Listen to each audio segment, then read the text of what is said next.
Halo semuanya, oke, sebelum memulai pembahasan, gue ingin memberitahu kalian kalau ini bakal menjadi video terakhir gue dalam membahas animasi-animasi independen yang dibuat oleh Fifzy Pub dan juga Glitch Production. Tapi tenang saja, gue bakal tetap membahas animasi-animasi ini, namun di channel gue yang satunya lagi.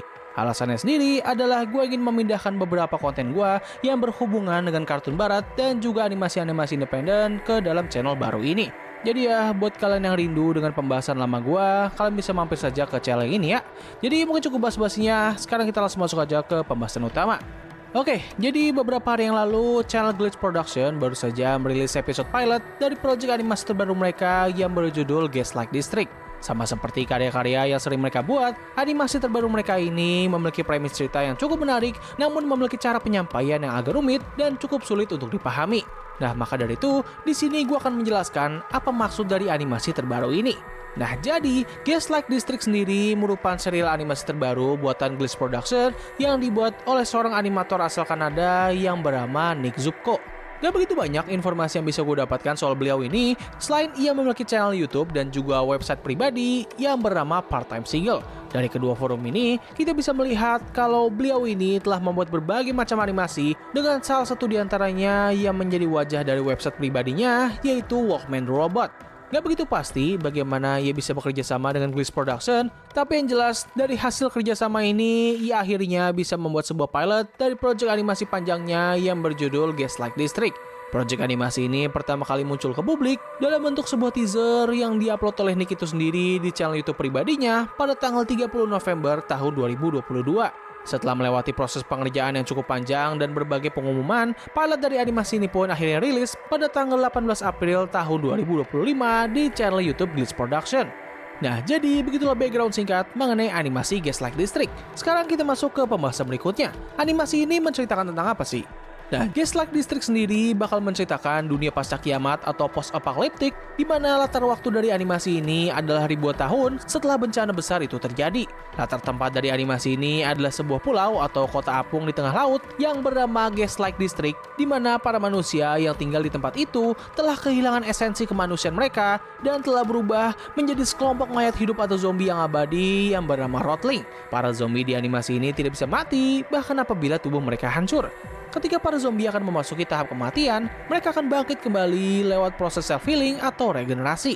Nggak begitu pasti kenapa hal ini bisa terjadi, namun kemungkinan besar ini semua disebabkan oleh adanya sebuah simbol atau entitas misterius yang bernama The Black Hand. Sosok ini memiliki bentuk berupa sebuah batu nisan besar yang entah apa cuman gue doang, tapi gue merasa kalau bentuknya ini sangatlah identik seperti karakter M dari cerita I Have No Mouth But I Must Scream. Nah, para zombie ini terbilang sangat menikmati kehidupan mereka yang abadi, namun itu semua tidak akan bertahan selamanya karena terdapat sebuah ramalan di mana akan ada seorang manusia dengan darah berwarna hitam yang lahir dari sebuah telur malaikat yang mana manusia ini akan merebut semua keabadian mereka. Nah, ramalan ini akan berpotensi untuk terwujud setiap 10.000 tahun, namun para zombie ini dapat mencegah hal itu dengan menghancurkan telur tersebut sebelum manusia yang diramalkan akhirnya lahir. Nah, tapi sayangnya, siklus tersebut sepertinya akan segera terpecahkan karena sosok manusia yang diramalkan ternyata telah lahir terlebih dahulu yang merupakan karakter utama kita yang bernama Melancholy atau Mel. Tidak begitu dijelaskan secara pasti bagaimana ia bisa lolos dan lahir, tapi yang jelas Mel sendiri mengetahui ramalan tersebut, namun ia memilih untuk tidak menjalankannya. Ia lebih memilih untuk hidup bersama dengan sekelompok keluarga gangster yang bernama The Smiling Dead, yang mana grup ini terdiri dari Ken the Butcher yang merupakan pemimpin dan sekaligus ayah angkat dari Mel, Matt yang merupakan saudara dari Ken, dan yang terakhir adalah The Breadhead yang kalau nggak salah ia juga merupakan anak angkatnya dari Ken. Nah, walaupun grup ini dikatakan sebagai seorang gangster atau kriminal, namun di sepanjang animasi ini, satu-satunya tindakan kriminal yang mereka lakukan adalah mengejar dan menghabisi satu sosok yang bernama Jack karena ia telah mengetahui siapakah Mel yang sebenarnya. Ketika Jack berhasil disudutkan, mereka langsung membuangnya ke dalam laut dengan diikat ke sebuah pemberat layaknya gaya eksekusi para kriminal. Nah, dikarenakan para zombie ini tidak bisa mati, maka dari itu, tindakan yang mereka lakukan ini merupakan bentuk kematian yang sebenarnya, karena dengan diikat ke dalam laut, para zombie ini tidak bisa melakukan apapun selain mati dan juga hidup kembali secara terus-menerus.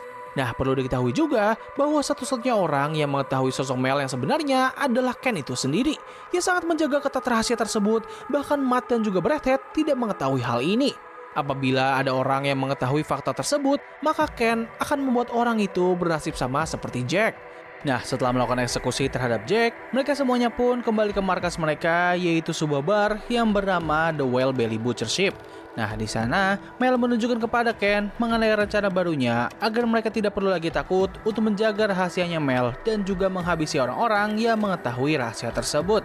Rencana ini adalah mereka akan pergi menuju sebuah tempat yang bernama Paradise Lost, lalu mengambil telur manusia yang ada di sana dan menghancurkannya di depan banyak orang.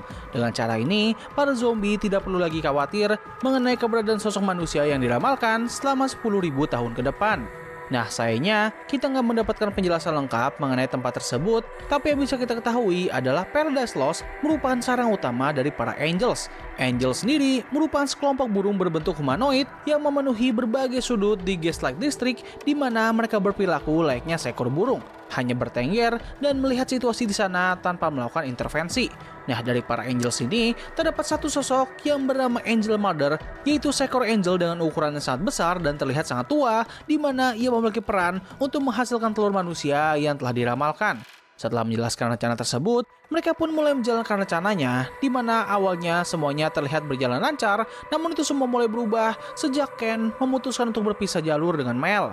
Ia menyuruh Mel untuk mengambil telur itu secara mandiri, sementara ia akan menemui dan sekaligus menghabisi satu sosok yang bernama Temperance. Tentu alasan utama dari tindakannya ini adalah Temperance mengetahui sosok Mel yang sebenarnya, namun kalau kita melihat foto yang dibakar oleh Ken setelah menghabisi sosok tersebut, kita bisa melihat kalau Temperance pernah menggendong Mel ketika masih kecil.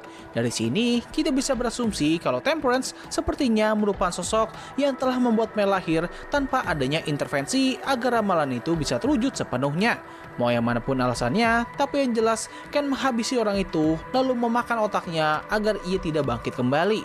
Sementara itu, Mel akhirnya sampai di tempat di mana telur manusia itu berada dan ia langsung berkonfrontasi langsung dengan sosok Angel Mother. Meskipun Mel mengenakan pakaian penyamaran, namun Angel Mother masih bisa mengetahui siapakah sosok yang ada di hadapannya. Ia terus kali memperingatkan Mel bahwa ia tidak bisa kabur dari takdirnya sebagai manusia yang telah diramalkan. Tapi tentu, Mel terus berusaha untuk mengabaikan hal itu hingga ia berhasil mendapatkan telur tersebut dan mereka semua pun segera kembali ke kota untuk menunjukkannya kepada orang-orang.